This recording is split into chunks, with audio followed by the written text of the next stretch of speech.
Welcome back to our course, and in this presentation I'll go over the fish and cheese critiques, and you can find these in your syllabus and you can follow along. I'm not going to have a lot of text on these presentation. So just so you know, these assignments are very similar. They'll follow the same formatting.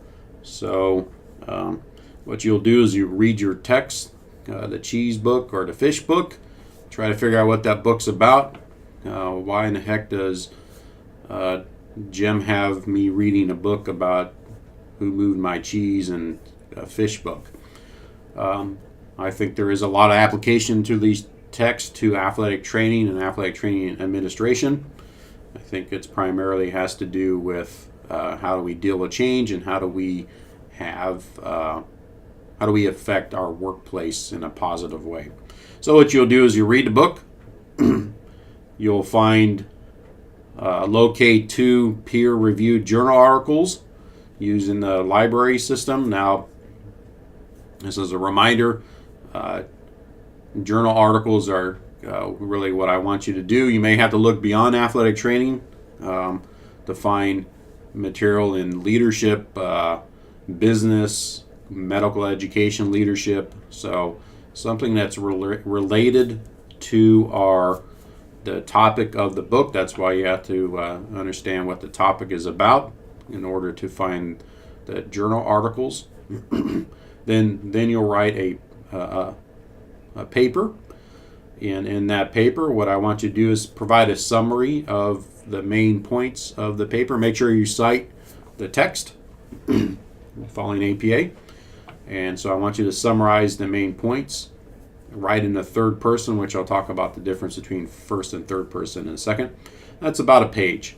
Just give me the main points. And then in your rest of your paper, the most important part of your paper, which is 2 to 3 pages, which is where 30 of the 40 points, is I want you to discuss how you can apply this material to your workplace. So what are the implications, conclusions, takeaways from this book and article? And then how can you use this as an athletic trainer? I want you to be very specific on this, on your application. How can you I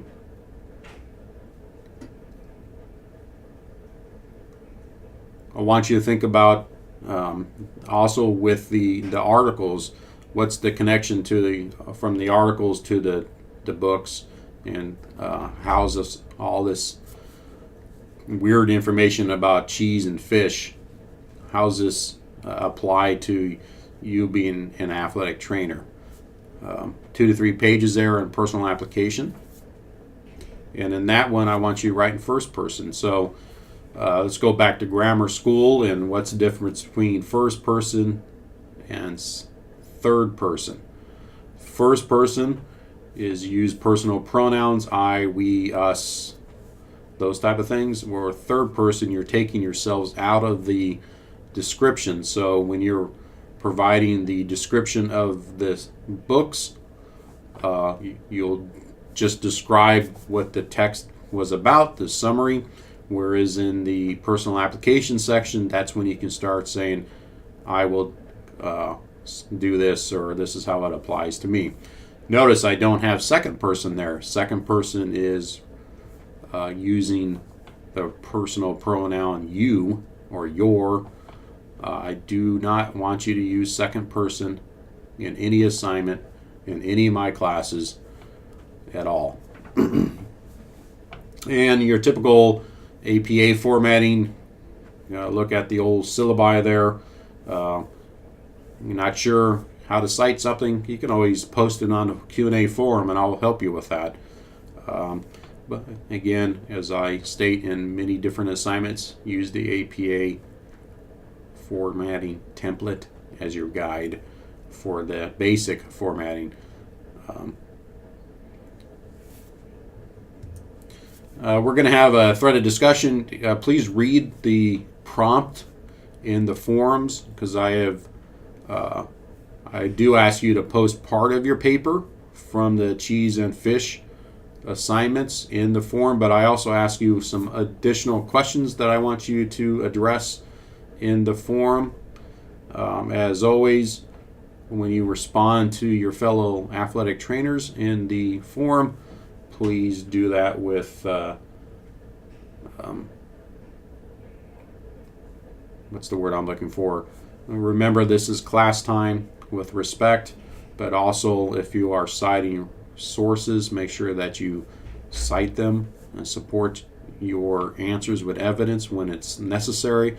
If you are asked to reflect on personal stuff, you don't have to support that with evidence, but if you're asked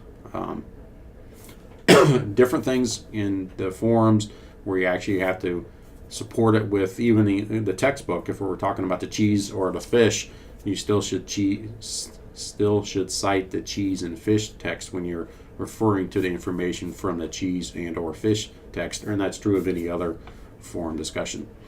Again, I think these two texts do help us as athletic trainers, because one of the things that I'm trying to get us to think about in this course is how do we deal with change and how do we affect our work environment positively. I think both these books have good principles and conclusions that we can use in our workplaces, and I hope that this will be good takeaways for you as you think through the concepts taught both in the cheese and the fish book.